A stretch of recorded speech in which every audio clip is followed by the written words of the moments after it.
एक हिकायत पढ़ी थी जिसमें एक बंदे के बारे में मशहूर था, वो जितना कमाता था शराब के लिए इस्तेमाल करता था, पैसे पूरे शराब के लिए इस्तेमाल करता था। और उसके बाद या तो फिर किसी तवाइफ के घर पर, यह उसका काम था। लेकिन जानते हो, इंतकाल हुआ तो वक्त के जो बड़े कुतुब थे उन्होंने उसका जनाजा पढ़ाया। हैरत की बात है। और उन्होंने दुआ की, कहा दुनिया जानती थी ये शराब अपने पैसों से खरीदता था, तवाइफ के अड्डों पर जाता था, और उसके लिए इतने बड़े बुजुर्ग ने दुआ की। उनसे लोगों ने आकर के सवाल किया, क्या आप जानते हैं उस शख्स को? लोगों में वो मशहूर है सारी चीजें। तो उन्होंने कहा मैं बहुत अच्छी तरह से जानता हूं, जब भी नमाज मैंने पढ़ाई। कहा जाकर के पूछो, उसकी जिंदगी का राज उसकी बीवी जानती है, उसकी खातून से पूछ लेना। उसकी बीवी से लोग, जो जिम्मेदार लोग थे, आकर के पूछते हैं कि तेरा शोहर कैसा था? दुनिया में तो मशहूर है वो शराबी था और तवाइफ के अड्डों पर जाता था। उसने कहा यह गलत फहमी है, तुमने उसका जाहिर देखा। मेरे शोहर ने जिंदगी भर एक कतरा भी शराब को जुबान से नहीं लगाया। कहा ये तो सारे लोगों ने आंखों से देखा है उसको, और फिर वो बाजार में भी जाता था, इसका क्या है? उस खातून ने कहा मैं अपने शोहर को अच्छी तरह से जानती हूं, जिंदगी भर कभी उसकी तहज्जुद नहीं छूटी। लेकिन जो मामला तुम जान रहे हो मैं उसकी तफसील बताती हूं। मेरे शोहर हमारे घर का मुख्तसर खर्चा रखकर अपनी कमाई का पूरा हिस्सा जाकर शराब खरीदता था। और खरीदता तो शुरू में मैंने भी इसका विरोध किया था, मुखालफत की थी, लेकिन उसने जब मुझे बताया, रोजाना शराब खरीद करके लाता और गटर में बहा देता था। और उसके बाद कुछ पैसे बचाए होते, किसी बाजार में जाता और रात भर के किसी को पैसे देकर के उसकी चौखट पर बैठ जाता ताकि दूसरा कोई आ ना सके। न कभी वो किसी तवाइफ को हाथ लगाया, न घर गया। उससे जब ये पूछा जाता तो कहता मेरी ताकत में जितना है उतना तो मैं गुनाह कम कर सकूं, दुनिया से बुराइयों को मैं कम तो कर सकता हूं जी, मैं पूरी शराब नहीं बहा सकता, जितनी मेरी ताकत में है उतनी तो मैं इसलिए बहाता हूं कि शराब बनने से तो मैं रोक नहीं पाऊंगा, लेकिन बन गई है तो पीने से कुछ लोगों को रोक सकता हूं। मैं बहा देता, इतनी शराब तो किसी के हलक में नहीं जाएगी, या कोई और दूसरा जिना के अड्डे पर नहीं जाएगा, जितनी रात मैंने वहां पर पहरा दिया है अपने अपने ख्यालात से। उसकी खातून से लोगों ने पूछा कि इससे हुआ क्या? न शराब खत्म हुई, ना अड्डे खत्म हुए। कहा एक बात याद रखो, हर इंसान को अल्लाह ने उसकी जिंदगी के इस्तिताअत के मुताबिक अमल का हुक्म दिया है, पूरी दुनिया का नहीं। जितनी ताकत है, जितनी उसकी हैसियत है, उतना अमल का हुक्म दिया। उसने अपनी ताकत के मुताबिक अमल किया और दुनिया में ही तुमने देख लिया कि उसके जनाजे पर वक्त का कुतुब नमाज के लिए आया। सुभान अल्लाह। आखिरत में जो उसकी इज्जत होगी वो अल्लाह के यहाँ है। अजीज़ान गिरामी, हजारों महफिलें जिस तरह की भी हो रही हों बाहर, ऐश व इशरत की, कौन कौन सी पार्टियां हो रही होंगी, लेकिन हर वो पार्टी जो गुनाहों की सेज पर सजाई जाती है, धब्बे छोड़ करके जाती है, जख्म छोड़ कर जाती है। जिंदगी के उन लम्हात को जिसने बर्बाद किया है, मैं आज इसी पर गुफ्तगू करना चाहूंगा। मैंने आयत भी आपके सामने सूरह हश्र की ये तिलावत की। अल्लाह ताला फरमाता है, या अय्युहल्लज़ीना आमनुत्तकुल्लाह वल तंजुर नफ्सुम मा क़द्दमत लिग़द। ऐ ईमान वालो, अल्लाह से डरो और देखो कि क़यामत के लिए तुमने क्या भेजा है, तुम क्या इन्वेस्ट किए हो इस दुनिया में। आज तुम्हारे पास वक्त है, तुम आगे के लिए अपने वक्त में क्या काम कर चुके हो, यह कुरान तुम्हें झिझोड़ कर कह रहा है। ऐ नौजवानों, मैं आपको बताऊं, अल्लाह के रसूल सल्लल्लाहु तआला अलैहि वसल्लम फरमाते हैं कि दो नियामतें ऐसी हैं जिसमें अक्सर लोग खसारे में रहते हैं। अक्सर लोग दो नियामतों में ये खसारे में होते हैं, या इससे जाहिल होते हैं, या इससे गफलत बरतते हैं। वो दो नियामतें क्या है? हदीस पाक रसूल करीम सल्लल्लाहु अलैहि वसल्लम फरमाते हैं अस्सिहतु वल फरागा, सेहत जो अल्लाह ने तुम्हें तंदुरुस्ती दी है ये एक नेमत, इसको आदमी हल्के में लेता है। दूसरी वक्त की नेमत, जो वक्त तुम्हें आज दिया गया है ये वक्त जैसी गुजरता है वापस कभी नहीं आता, कभी नहीं आता। हज़रत अनस बिन मालिक रज़ियल्लाहु तआला अन्हु से एक हदीस है, अल्लाह के रसूल सल्लल्लाहु तआला अलैहि वसल्लम इरशाद फरमाते हैं लैसा मिन यौमिन याती अला इब्न आदम, कोई दिन ऐसा नहीं कि इंसान पर जब दिन आता है, दिन शुरू होता है, इल्ला व युनादी बिही, मगर यह कि उसको रोज पुकारता है। दिन जैसे ही शुरू हुआ इंसान से कहता है ए बनी आदम, ए बनी आदम, मैं नया दिन हूं तेरे लिए, इन्नी खल्कुन जदीद, मैं नया दिन हूं तेरे लिए, और तू आज जो कुछ भी करेगा क़यामत के दिन मैं तेरी गवाही देने वाला हूं। रोजाना हर दिन हमारी जिंदगी में ये कहता है, और हुजूर फरमाते हैं रात भी यही कहती है। जैसी रात तुलू होती है इंसान से वो कहती है ए बनी आदम, मैं नई रात हूं तेरी जिंदगी में। ये आज जो रात है ये क्या पहले कभी आई थी आपकी जिंदगी में? आज 31 दिसंबर 2025, या इससे पहले कभी आया था ये दिन? गुजर जाने के बाद कभी और आएगा? नहीं आएगा। गया वक्त फिर हाथ आता नहीं, सदा दौर दौरा दिखाता नहीं। दो नेमतें जिसमें अक्सर लोग खसारे में हैं वो ये दो नेमतें हैं अल्लाह की दी हुई, सेहत और वक्त। और वक्त को बर्बाद करने वाले वो लोग हैं जो अय्याशियों में आज मुब्तला हैं। वक्त को जिन्होंने गनीमत नहीं समझा, हमने जिंदगी में भी बहुत सारे ऐसे लोगों को तड़पते हुए देखा है। ए नौजवानों, जरा बूढ़ों से पूछ लो उनकी जवानी का कैसा आज उनको, जवानी का वक्त जो गुजरा है उनको आज कैसा परेशान करता है वक्त, कि काश हम ये कर लिए होते, काश हम ये कर लिए होते। बुढ़ापा पूरा काश में गुजर जाता है, क्योंकि वो वापस किसी ने आज तक जवानी पलटा कर नहीं दी। एक बात याद रखो कि जो वक्त हमसे गुजर रहा है, नौजवान बच्चों से खास तौर पर, कि अल्लाह ताला ने बहुत बड़ी नेमत तुम्हें अता की। और एक हदीस में आपको सुनाऊं, अल्लाह के रसूल सल्लल्लाहु अलैहि वसल्लम फरमाते हैं इग़्तनिम खम्सन क़ब्ल खम्सिन, 5 चीजों को 5 चीजों से पहले गनीमत जानो। वो 5 चीजें क्या हैं? हुजूर पाक सल्लल्लाहु तआला अलैहि वसल्लम फरमाते हैं शबाबक क़ब्ल हरमिक, तुम्हारी जवानी को गनीमत समझो, बुढ़ापा आने से पहले है। बुढ़ापा वो नहीं कर पाएगा जो जवानी करती है।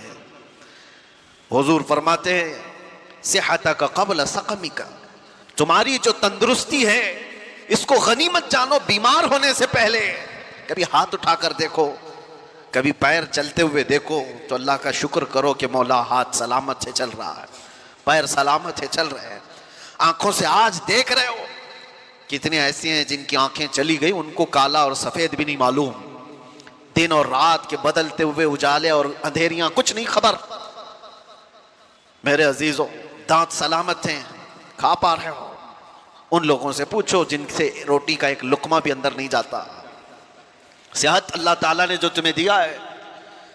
मैं कैंसर हॉस्पिटल विजिट किया करता था अपने नौजवानों के साथ हर साल मीलाद मुस्तफ़ा सल्लल्लाहु अलैहि वसल्लम के मौके पर। एक बार एक मरीज को मैं देख रहा था जो कैंसर में मुब्तला है, कभी आप भी जाकर उनको देखना। कई किस्म के नासूर उनके जिस्म को तबाह कर चुके हैं, कीमो करवाते हुए लोग, तड़पते हुए लोग जिस्मों के लिए। एक मरीज आज भी मुझे याद आता है, गर्दन में कोई फोड़ी हुई थी कैंसर की, जिसकी वजह से तकिया पूरा खून से भर जाता था और उसको कई मर्तबा ऑपरेशन किया गया, फिर वापस। लेकिन मसला यह है कि वो बड़ी उम्र का नहीं था, 40 से 42 साल का था। उसकी एक बात मुझे याद आती है, जाते ही रोने लगा। सारे लोग रोते हैं बीमारियों में, कहते दुआ कीजिए इससे नजात मिल जाए, दुआ तो करते हैं। मैं इसलिए कह रहा हूं मेरे अजीजों, वहां जाने की एक वजह यह नहीं कि फ्रूट बांट करके फोटो लेने के लिए, इसलिए जाओ कि तुम्हें तुम्हारी सेहत का अंदाजा हो जाए, अल्लाह का शुक्र करने का तुम्हें एहसास पैदा हो जाए। उसकी जगह मैं तो नहीं लेटा हूं, मेरा तो जिस्म सलामत है। और उस आदमी ने मुझसे कहा था कि हजरत मुझे सिर्फ इस बात का दुख होता है कि मैं सर उठा नहीं पाता। जैसे ही सर उठाएंगे ये फोड़ी फिर से खून रचना शुरू कर देती है। कैंसर की फोड़ी है, हिला भी नहीं पाता। इसलिए दुख होता है कि जवानी में मेरे पास अच्छा वक्त था, आज शिद्दत से ख्वाहिश होती है कि अल्लाह की बारगाह में एक सजदा कर लूं, मुझे उसकी मोहलत नहीं है, मैं सजदा करने जैसा भी नहीं रह गया। हमने कहा इशारे से तुम अपनी नमाज पढ़ लो, अल्लाह के यहाँ कबूल है। लेकिन वो कहता है शिद्दत से ख्वाहिश ये है कि पेशानी उसकी रब के हुजूर टेक तो दूं एक बार, मेरी इतनी भी इस्तिताअत नहीं। वो बात मुझे आज तक लगी हुई है। मेरे अजीजों, सेहत तुम्हारी इतनी बड़ी नेमत है कि जब ये तुमसे ख़त्म कर ली जाए तो सिवाय काश और पछतावे के कुछ नहीं रहता। हमारे पास कोई चीज़ नहीं रहती। नौजवानों ने इसको हल्के में लिया है, सेहत को बर्बाद करते हैं। और नबी करीम सल्लल्लाहु तआला अलैहि वसल्लम ने तीसरी चीज़ क्या फरमाई?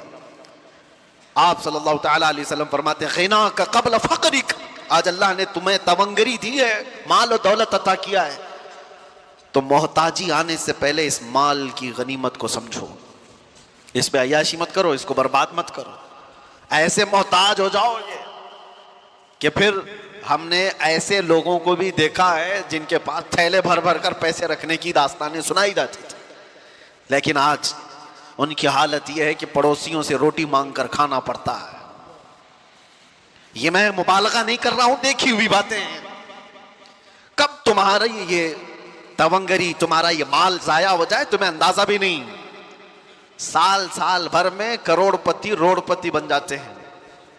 तुम्हारे पास अल्लाह ताला ने ग़िना अता किया है तो यह अय्याशी के लिए नहीं, बर्बादी के लिए नहीं है, फजूल खर्ची के लिए नहीं है। और मैं आज ही, जैसे कि आज उर्स नूरी भी है, हुजूर सैयदना अबुल हुसैन अहमद शाह नूरी रहमतुल्लाहि ताला अलैह, हुजूर अहसनुल उलमा रहमतुल्लाहि ताला अलैह का एक कौल जो उनके साहबजादों से नकल है, फरमाते हैं कि आप फरमाते थे जो बंदा माल आने के बाद नहीं डगमगाया वो अल्लाह का महबूब है। और ऐसा बहुत कम होता है, ऐसा बहुत कम होता है। तलवार से जो डराया जाता है, मिसाल के तौर पर मैं आज ये बात बहुत सारे लोगों से कहता हूँ, आजमाइश दो तरह की होती है। हमें डरा करके कोई ये कहे दीन छोड़ दे, हम तो नहीं डरने वाले, क्या कर लेगा, तलवार गर्दन पे रखता है, फांसी पर लटकाता है, सबके लिए तैयार है। ये प्राउड फील होता है। आप भी इस चीज का एहसास रखते होंगे, मैं हर तकलीफ को गवारा कर लूंगा। और हमने ऐसे बच्चों को देखा भी है, कैद की हालत में भी देखा है, जिन्होंने बहुत सख्तियां बर्दाश्त की लेकिन टस से मस नहीं हुए। इस जमाने की बात। एक आजमाइश ये है कि जालिम तुम्हें तलवार दिखाकर, चाकू दिखाकर, फांसी का फंदा दिखाकर के डराए और तुम ये कहो कि नहीं, मैं अपने दीन से बिल्कुल रूगर्दानी नहीं कर सकता, मैं अपने नबी पाक से थोड़ी देर के लिए भी गद्दारी या बेवफाई नहीं कर सकता। हो सकता है आप सबका ईमान ऐसा हो, लेकिन दूसरा एक इम्तिहान है, वो इससे डेंजर है। दुनिया तलवार दिखा करके जो इम्तिहान लेती है वो छोटा इम्तिहान है। माल और हुस्न दिखा करके जब इम्तिहान लिया जाता है तो अच्छे अच्छे तकवे वाले भी भस्म हो जाते हैं। वो कब निकल गए पता ही नहीं चलता। माल की लालच इंसान का ज़मीर खरीद लेती है, माल की लालच इंसान का ईमान खरीद लेती है। इसलिए मेरे अजीजों, ये हल्की बात नहीं है। तुम्हें अल्लाह तबारक व तआला ने ग़िना दिया है, माल दिया है, तो बर्बादी के लिए नहीं, उसकी कदर करो। एक एक चीज, और एक हदीस है, अल्लाह के नबी सल्लल्लाहु तआला अलैहि वसल्लम फरमाते हैं 4 चीजें ऐसी हैं जब तक इंसान क़यामत के दिन इन 4 का जवाब नहीं देगा उसे कदम भी हटाने की इजाजत नहीं होगी। ला तज़ूलु क़दमन अब्दुहु हत्ता युसअल अन अर्बा। फरमाया कि 4 चीजें ऐसी हैं कि कदम भी नहीं हटाएगा क़यामत के दिन जब तक उन चीजों का जवाब नहीं देगा। वो 4 चीजों में सबसे पहला सवाल अल्लाह ताला फरमाएगा कि मैंने तुझे जवानी दी थी, कहां खर्चा किया। तुम्हें वक्त का हिसाब देना होगा, तुम्हें बताना होगा। और फरमाते हैं तफसीर में मुफस्सिरीन कि सिर्फ एक सवाल के जवाब में कई लोगों के 400 साल लग जाएंगे, 500 साल लग जाएंगे। जवानी का पाई पाई का हिसाब पूछा जाएगा। आप क्या समझते हो? बहुत सारे नौजवान ये समझते हैं कि हमें जो वक्त मिला है यह हमारा गोल्डन एरा है, इसमें अयाशी के लिए हर तरह के सामान हमारे पास है। मौलाना जब इबादत करने का वक्त आएगा कर लेंगे। बहुत सारे लोग तो ये समझते हैं जब वक्त आएगा तो तौबा भी कर लेंगे, अल्लाह की बारगाह में भी आ जाएंगे। याद रखो, बुढ़ापा सबको नहीं दिया गया है। कितने जनाजे जवानी में चले गए, कितने तो कब्रों में जवानी का शबाब देखने से पहले सो गए। ये सबसे पहला सवाल क़यामत के दिन तुम्हें जवाब देना है, हमें भी देना है। जवानी कहां पर बिताई तुमने? क्या तुम ये जवाब दोगे क़यामत के दिन कि रात भर फेसबुक पर चैटिंग करते हुए गुजारता था, पबजी खेलते हुए गुजारते थे, इंटरनेट की वादियों में भटकते हुए गुजारते थे? बल्कि अब के दौर में तो सवाल और भी सख्त हो गया हम सबके लिए। तुम दीन भी सीख सकते थे इसी मोबाइल से, तुम बहुत कुछ इल्म हासिल कर सकते थे इसी जरिए से, और तुमने इस सारी चीजों को सिर्फ अपने तफरीह के लिए, अपनी तबीयत की खुशी के लिए इस्तेमाल किया, उसके अलावा कुछ नहीं। मुझे बताओ, घंटों रील देखने से तुम्हारे क्या चीज में इजाफा हुआ? सिर्फ इंटरटेनमेंट। और जिंदगी अगर इंटरटेनमेंट के लिए किसी ने समझा है तो सबसे ज्यादा खसारे में है। और इसी को कुरान पाक इरशाद फरमाता है, वल अस्र इन्नल इंसान लफी खुस्र, जमाने की कसम इंसान बड़े खसारे में है। इस आयत की तशरीह बहुत हो चुकी है, मुफस्सिरीन ने इतनी तफसीर की है कि जमाने की कसम अल्लाह ताला फरमाता है कि इंसान खसारे में, वो इंसान खसारे में है जिसने जमाने को नहीं पहचाना, ये वक्त की कदर नहीं किया। एक बात मैं आपको बताऊं, बहुत बड़े मुहद्दिस जलील हैं अल्लामा इब्ने जौजी रहमतुल्लाह तआला फरमाते, मैं अपनी इन 2 उंगलियों से 2000 जिल्दों की किताबें लिख चुका। कितनी? 2000 जिल्दें किताबें लिख चुका। 1 लाख लोग उनके हाथ पर इस्लाम कबूल कर चुके और कई लाख लोग उनकी बातों पर तौबा कर चुके।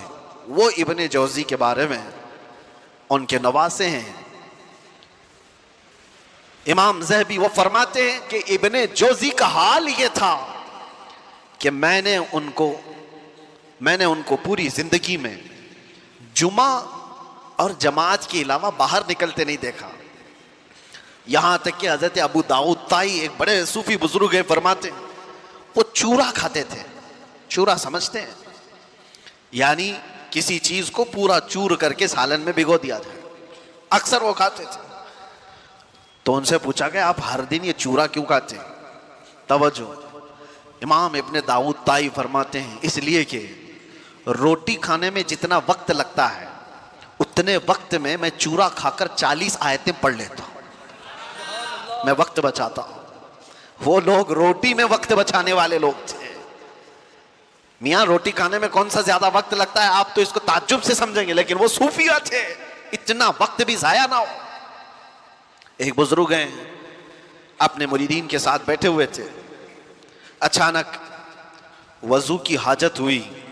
बहुत करीब ही वजू का इंतजाम था, लेकिन आप वहीं बैठकर तयम्मुम करने लगे। तयम्मुम जानते हैं? पानी ना मिले तो उसके बदले में, वजू के बदले में तयम्मुम होता है। तयम्मुम क्या होता है? दोनों हाथों को जमीन पर मारा, चेहरे पर मसा किया, फिर दोनों हाथों को जमीन पर मारा और हाथों को मसा किया। ये वजू के कायम मकाम हो गया, वजू के बराबर हो गया। तयम्मुम कहां किया जाता है? जब पानी नहीं मिलता। उसकी बहुत सारी शर्तें हैं कि पानी पर वो कुदरत नहीं रखता, तो ऐसे मौके पर उसको तयम्मुम करने की इजाजत है। लेकिन पानी है तो तयम्मुम नहीं होगा, और अगर पानी मिल गया तो तयम्मुम टूट भी गया। उस बुजुर्ग के बारे में मैंने पढ़ा, उनके मुरीदी ने कहा, हुजूर वजू का इंतजाम है, आप यहां तयम्मुम कर रहे हैं। आप फरमाते, यहां से उठकर वहां जाने तक अगर मेरी मौत हो गई तो बेवजू मैं दुनिया से नहीं जाना चाहता। इतने फासले में अगर मैं मर गया तो मैं नहीं चाहता कि बेवजू दुनिया से जाऊं, कम अज कम तयम्मुम के साथ तो दुनिया से जाऊं। यह उनकी फिक्रें थी जो अपने वक्त का इस्तेमाल किया उन्होंने। मेरे अजीजों, नौजवानों को आज हम जो देख रहे हैं, घंटों गलियों के नुक्कड़ पर बैठे हुए हैं, इन्होंने अपनी जवानी के अच्छे अयाम बर्बाद किए हैं। किसी से भी पूछा जाए क्या कर रहे हो, अभी ढूंढ रहा हूं। तुम्हें पता है एक वक्त कितना कीमती है तुम्हारा? अल वक्त कसैफ, वक्त तलवार है, अगर तुम इसको नहीं काटोगे ये तुम्हें काटता चला जाएगा। अभी ये जो वक्त की सुइयां गुजर रही हैं, आपको क्या लग रहा है घड़ी की टक टक टक टक, ये क्या घड़ी का खेल है? नहीं, हमारी जिंदगी को काट रही है। बचपने से जवानी आ गई, जवानी से अभी अनकरीब बुढ़ापा आ जाएगा, आपको अंदाजा भी नहीं होगा।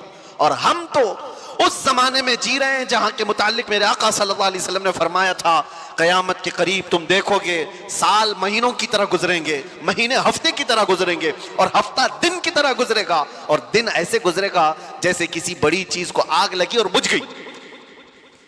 क्या ये देख रहे हैं कि नहीं आप? आज साल महीनों की तरह गुजरते चले गए। रमजान अभी गुजारा था और रमजान आने के इंतजार में है। और आपको पता है यही महफिल यहां पर खड़े होकर साल भर गुजर गए। इस तरफ ताजुल मशाइख हुजूर अमीन मिल्लत तशरीफ फरमा, तो महफिल भी याद होगी। हमें तो लगता है कि वो चंद दिनों पहले की महफिल होगी, लेकिन मेरे अजीजों पूरे साल के कांटे गुजरते हुए 365 दिन मुकम्मल कर चुके। दिन इसी तरह से काटते हुए हमारी जिंदगी को जा रहे हैं, और अचानक वो दिन आएगा जब मलकुल मौत तुम्हारे घर पर दस्तक दे चुका होगा। और फिर जानते हो क़यामत के दिन एक सवाल होगा, जिन्होंने अपने दिन बर्बाद किए, वक्त ज़ाय किए। अल्लाह ताला कुरान में फरमाता, अवलम नुअम्मिरकुम मा यतज़क्करु फीहि मन तज़क्कर व जाअकुमुन नज़ीर फज़ूक़ू फमा लिज़्ज़ालिमीन मिन नसीर। क्या हमने तुझको उम्र नहीं दी थी, जिंदगी नहीं दी थी? इतनी जिंदगी मैंने तुमको नहीं दिया कि जिसमें तू नसीहत हासिल कर सकता था? अल्लाह फरमा रहा है, क्या मैंने तुझे इतनी जिंदगी नहीं दी कि जिसमें तू सुधर सकता था, अपने आप को संवार सकता था? और ऐसा नहीं कि तू खुद ही संवर सकता था, वजाअकुमुन नज़ीर, और तुम्हारे पास तो अल्लाह का डर सुनाने वाला रसूल भी आया था, फिर तुम नहीं बदले। क्यों? अल्लाह फरमाता, फज़ूक़ू फमा लिज़्ज़ालिमीन मिन नसीर। अब जहन्नम का अजाब चखो, इसलिए कि जालिमों का यहां कोई मददगार नहीं। जालिम किसको कहा है? कौन है जालिम? जिसने अपनी जिंदगी के साथ जुल्म किया, उसने अपने वक्त को अपने हाथों बर्बाद किया, उससे बड़ा जालिम कौन है? हम अपने आप पर जो जुल्म कर रहे हैं मेरे अजीजों, अपने वक्त का जो जिया है, ये बर्बादी है, अय्याशियों में। अल्लाह की पनाह, हमारी उम्रें भी इस तरह से गुजरती चली गई। मैं कुछ मशाइख और कुछ बुजुर्गों को जानता हूँ, आपके सामने मैं चंद मिसालें रख दूँ। आपको पता है हिंदुस्तान की सरजमीन पर एक बहुत बड़े बुजुर्ग हैं, सुल्तानुल औलिया सैयदना सालार मसूद गाजी, बहराई शरीफ में आराम फरमाए। बड़ा मकाम है आपका, सरकार गरीब नवाज से भी पहले के हैं। और मशाइख ने तो यह कहा है कि हिंदुस्तान की विलायत उनके आस्थाने से होकर चलती है। औलिया के सरदार गरीब नवाज रज़ियल्लाहु ताला अन्हु से भी तकरीबन 200 साल पहले के सालार मसूद गाजी। ये बात उनकी मैं क्यों कह रहा हूं? इतना बड़ा मकाम औलिया की जमात में आपने हासिल कर लिया, लेकिन जानते हो आप सालार मसूद गाजी की उम्र इंतकाल के वक्त 19 बरस की थी। वो सिर्फ 19 साल के थे। 19 साल के नौजवान को सुल्तानुल औलिया का लक़ब मिला। जिंदगी कैसी गुजारी! 19 साल में तो जवान यहां अभी ऐसे लगते हैं जैसे अभी दूध छोड़ा हुआ है, जिसे कुछ खबर नहीं। और आपको पता है हिंदुस्तान की सरजमीन पर सबसे पहला लश्कर लेकर आने वाला मोहम्मद बिन कासिम किस लिए आया था? 10,000 का लश्कर लेकर सिर्फ इस्लामी बहनों की इज्जत बचाने के लिए आया था। राजा ताहिर सिंह एक जालिम बादशाह था, उसके गुंडों ने कुछ औरतों को कब्जा में लिया और उनका माल लूट लिया था। उन औरतों ने आवाज लगाई थी कि है कोई हमारा भाई जो हमारी मदद करे हिंदुस्तान से। तो उस वक्त कुछ अरब के ताजिर यहां पर तिजारत के लिए आए थे। उन्होंने ये मामला देखा तो वापस जाकर उस वक्त गवर्नर जो उस वक्त था हज्जाज बिन यूसुफ, उसके जमाने में वो लोग वाकया सुना रहे थे। तो उसी वाकया सुनाने के दौरान दरबार में ये नौजवान मोहम्मद बिन कासिम जो भतीजा है गवर्नर का गुजर रहा था। सुनकर उसे बड़ा शौक हुआ फिर अपने चचा से कहा, चचा जान मुझे इजाजत दे, मैं हिंदुस्तान जाता हूं। कहा तुझे देखा हिंदुस्तान? तकरीबन 4000 किलोमीटर दूर हिंद की वादियां देखा नहीं? उसने कहा अल्लाह की मदद आएगी, मैं लश्कर लेकर जाऊंगा। और वो आया भी। और उसके बाद राजा दाहिर सिंह को उसने मुखातब करके कहा था, मोहम्मद अरबी के शेर हैं हम, और हम मुकाबले के लिए आए हैं। उसके बाद 3 दिन की लड़ाई के बाद गुंडे भी, राजा भी, सब तितर बितर हो गए। उस मोहम्मद बिन कासिम ने पहली बार परचमे इस्लाम लहराया था। और हमारी नहीं, पंडितों की लिखी हुई किताबों में भी मोहम्मद बिन कासिम की तारीफ ऐसी लिखी गई है कि हमने किसी ऐसे जर्नेल को नहीं देखा जितने इंसाफ के साथ मोहम्मद बिन कासिम ने अपना परचम लहराया था। किसी पर जुल्म नहीं किया, मोहब्बतों के साथ लोगों में ईमान की दावत दी।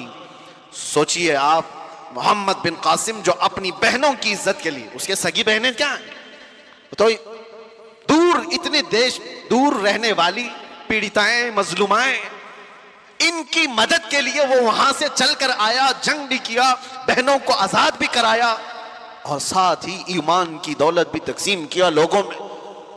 लेकिन उसका इंतकाल हुआ था, मोहम्मद बिन कासिम का 21 साल की उम्र थी। अपने गरिबान में झांक कर देखो, 21 से गुजरे हुए भी हम बहुत हैं। 21 साल की जवानी में जो इतना बड़ा कदम उठाकर आया हो, उसके पास वक्त की कदर और कीमत थी। ये वो लोग हैं जिन्होंने दुनिया में तारीख रकम कर दी। 21 साल में वो तो दुनिया से जा चुका। मेरे अजीजों, मोहम्मद बिन कासिम अपनी बहनों की, और वो भी सगी नहीं, आहो बुका को सुनकर बर्दाश्त ना कर सका और वहां से आ गया। यहां पड़ोस की बहनों की इज्जत लूटी जाती है, किसी के कानों पे कुछ नहीं होता। क्यों? सेल्फिश हो गए। हमें कोई चीज जगाती नहीं है। नौजवानों, आज तो हालात ये है कि हमें ये तो पता होता है किसके घर की बेटी भाग गई, लेकिन ये नहीं पता होता कि किसके घर में भूखा सो रहे लोग, किसका बाप अपनी बेटी की शादी के लिए तरस रहा है, ये खबर कहां होती है? नौजवानों ने अपनी जिंदगियां किस लिए रखी हैं? मैं मोहम्मद बिन कासिम की बात आई है तो आपसे कह रहा हूं, अरे 21 साल की जवानी में तुम तो आज बाइक राइडिंग के लिए इस्तेमाल कर लेते हो, और अक्सर तो ऐसे कि इन नौजवानों ने सिर्फ फैशन के लिए जवानी को इस्तेमाल करना शुरू किया। मेरे उस्ताद गिरामी फरमाया करते कि हुजूर सरकार मुफ्ती आजम हिंद रदी अल्लाह ताला, आपकी उम्र 90 साल के ऊपर हो चुकी थी। हुजूर मेरे उस्ताद अल्लामा बहाउल मुस्तफ़ा साहब अदाम अल्लाह इक़बाल फरमाते, सरकार मुफ्ती आजम हिंद रहमतुल्लाह ताला अलैह के पास हम बैठते 90 साल की उम्र में। वो कहते थे कि मुझे पता ही नहीं चला मेरी जवानी कब आई और कब गई। ये बात वो बंदा कह सकता है जिसने जवानी के मजे नहीं चखे हों। ये वो कह सकता है जिसने जवानी के अंगारों से लुत्फ ना उठाया हो। वो फरमाते मुझे खबर ही नहीं कि कब जवानी आई और कब चली गई। बुढ़ापे में लोग सुधर जाते, मस्जिदों की तरफ आ जाते, ये अलग मसला है, लेकिन जवानी के वक्त कोई ये कहे मुझे खबर ही नहीं हुई जवानी की, वो बहुत अजीम लोग हैं। मेरे अजीजों, नौजवानी जो अल्लाह के नबी सल्लल्लाहु अलैहि वसल्लम ने तुम्हें फरमाया, गनीमत जानो बुढ़ापा आने से पहले, सेहत को गनीमत जानो तुम्हारी बीमारी से पहले, अपनी तमंगरी को, अपनी मालदारी को गनीमत जानो भिखारी होने से पहले, मोहताजी आने से पहले, फक्र आने से पहले।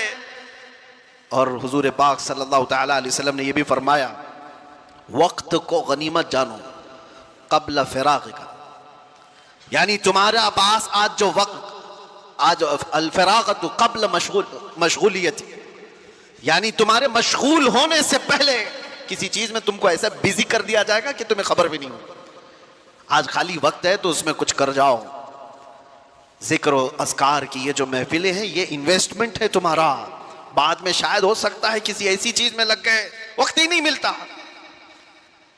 कितने ऐसे लोग हैं, मैं आपको बताऊं, सैयदना यहया अलैहिस्सलाम, अल्लाह के नबी आधी रोटी खाते थे रोजाना और रात भर खड़े होते थे, रात भर इबादत करते थे। एक दिन आप खाना खा रहे थे, तो आधी रोटी से ज्यादा पौनी रोटी खा लिया, पूरी नहीं, पाव और ज्यादा खा लिया। रात को जब इबादत के लिए खड़े हुए तो आधी रात को आपको नींद आने लगी और आप सो गए।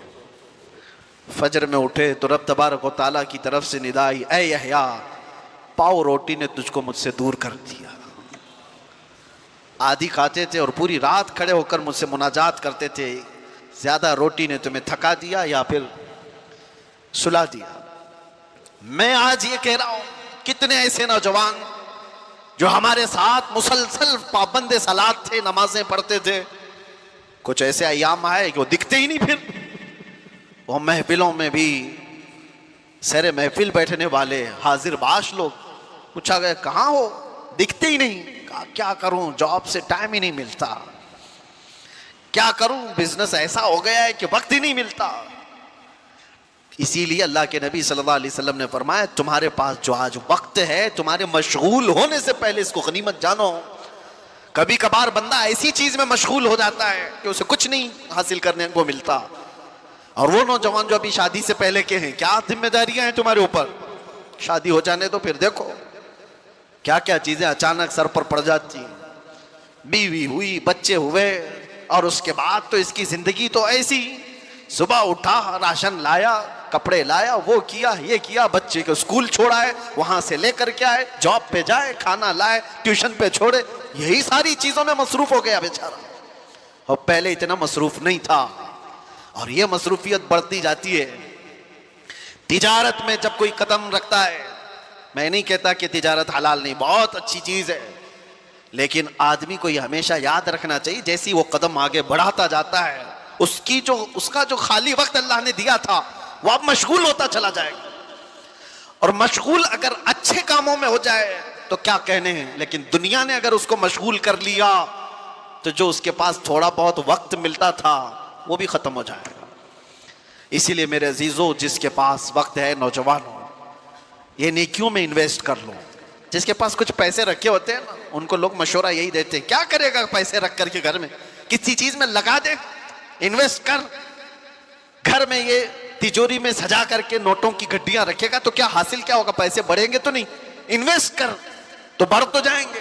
मैं आज आपसे कहता हूं, वक्त तुम्हारे पास है, जिक्रुल्लाह में इन्वेस्ट करो, मोहब्बत मुस्तफा में लगा दो, और देखना बढ़ के क्या 70 गुना बढ़ करके तुम्हें मिलने वाला है। बढ़ करके ऐसा मिलेगा मेरे अजीजों, दुनिया में छाप छोड़ करके जाओगे। आखिरी चीज मेरे आका सल्लल्लाहु अलैहि वसल्लम ने जो फरमाया, 5 चीजें फरमाई, इग़्तनिम खम्सन क़ब्ल खम्सिन, 5 चीजों को गनीमत जानो, 5 चीजों के आने से पहले। उसमें 5वीं है, हुजूर फरमाते हैं, अपनी जो जिंदगी है जैसी तैसी जो भी है, इग़्तनिम हयातक क़ब्ल मौतिक, मरने से पहले इस जिंदगी को ही गनीमत जान लो। मर जाने के बाद फिर ये चीज वापस नहीं आती।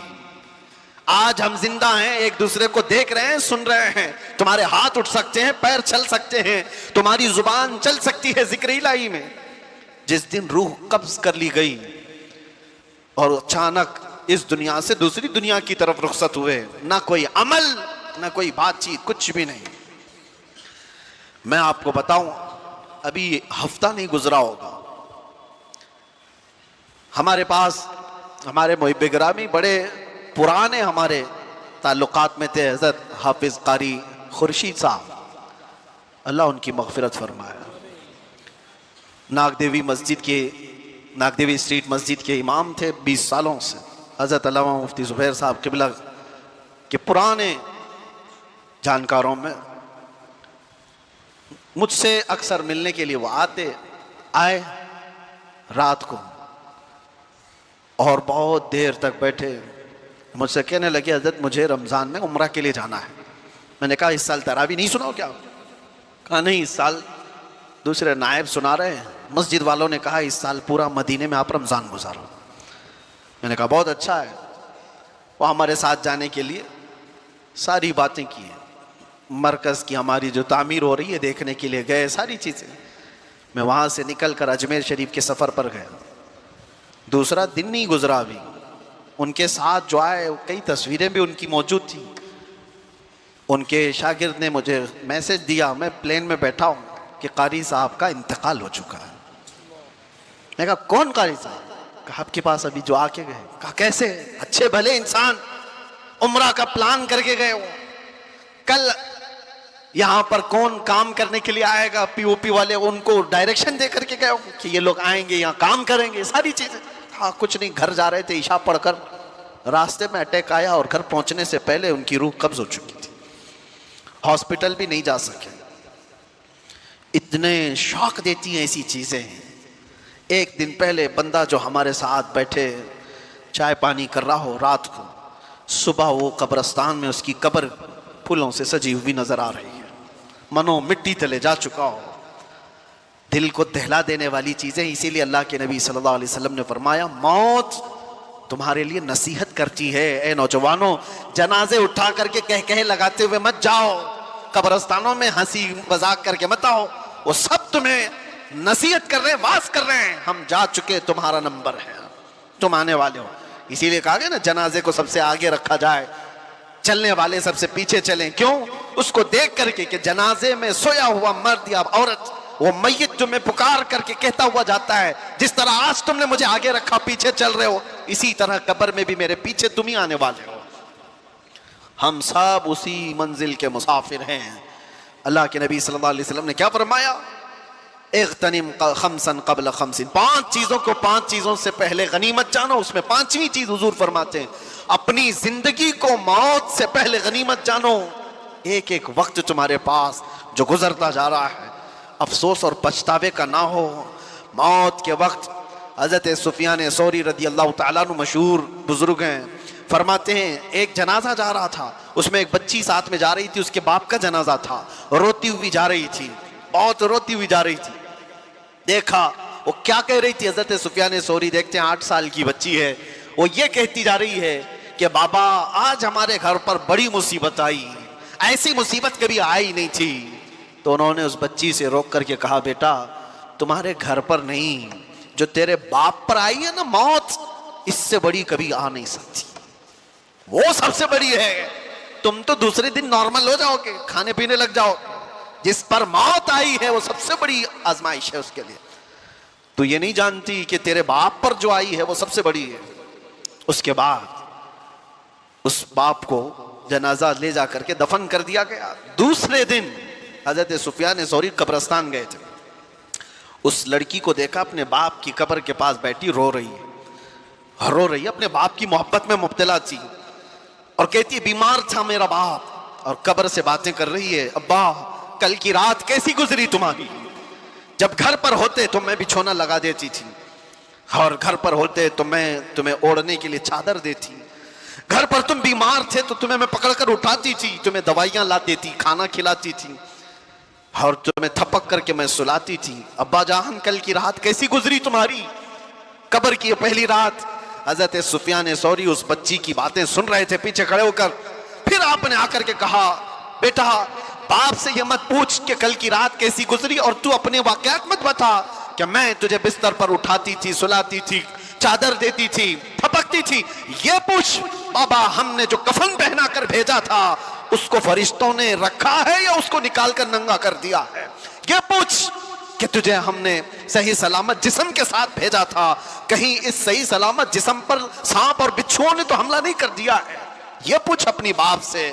खाने पीने की चीजें, दवाइयों की चीजें हो गई, खत्म हो गई। अब कब्र में दवाइयां नहीं पूछी जाएंगी, खाना पीना और बिस्तर और ओढ़ना नहीं पूछा जाएगा। अब उससे जो पूछा जाएगा उसके अमाल के बारे में, उसके अमाल के बारे में। अजीज़ान गिरामी वक़ार, मौत आनी है, इससे इनकार करोगे तो भी कुछ मतलब नहीं है। कौन है इस दुनिया में जो इनकार करके दिखाए? वो किसी भी मजहब वाला हो, किसी भी दीन वाला हो, मौत से किसी को इनकार नहीं। मौत से किसको रुस्तगारी है, आज उनकी तो कल हमारी बारी है। आगाह अपनी मौत से कोई बशर नहीं, सामान 100 बरस का है, पल की खबर नहीं। अल्लाह के नबी सल्लल्लाहु तआला अलैहि वसल्लम ने इरशाद फरमाया अपनी हयात को गनीमत जानो, मौत आने से पहले। मौत के बाद फिर ये हयात, ये जो जिंदगी है, इसके सिर्फ ख्वाहिश करते रह जाओगे काश। और कुरान पाक में अल्लाह ताला फरमाता है, कई लोग अल्लाह की बारगाह में तमन्ना करें, ऐ अल्लाह एक बार दोबारा हमें इस दुनिया में भेज दे, हम अच्छे अमल करके आएंगे। रब ताला फरमाता है कल्ला, हरगिज नहीं, वापस वहां कोई नहीं जा सकता। जब इस दारे पानी में, इस दुनिया में अल्लाह के वलियों को वापस नहीं भेजा गया, तुम्हारी हमारी हैसियत क्या है? एक बार कसा आ गई, एक बार मौत आ गई, उसके बाद इस सारी दुनिया को तर्क करके हमें जाना है। कब्रिस्तान जाने के बाद कभी मैं महसूस करता हूं मुंबई वालों को तो बहुत सारी चीजें इबरत के लिए हासिल करना चाहिए। हमारे यहाँ कब्रिस्तानों में कब्रें दोबारा नहीं खोली जाती, यहाँ जिस तरह 6 महीने साल भर में खोल देते। हम तो बचपन में